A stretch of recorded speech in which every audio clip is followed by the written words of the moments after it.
mean, what role does emotional intelligence play in staying connected at work, and how can we balance it with the use of AI? Right.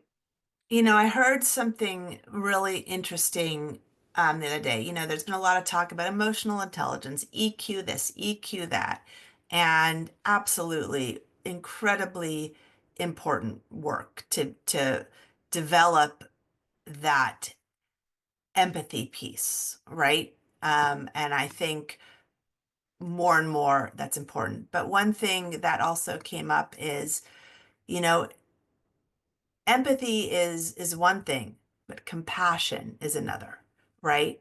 And really developing compassionate leaders is really important. And the hard part about a lot of those terms is that terms like empathy and compassion um, and, and others have been feminized because women by nature have been felt to have been better at those things.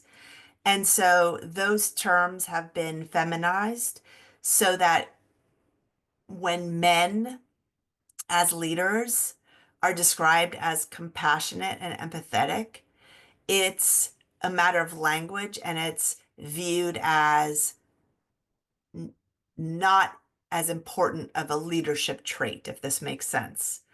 While we know all the research says that these are incredibly important leadership traits.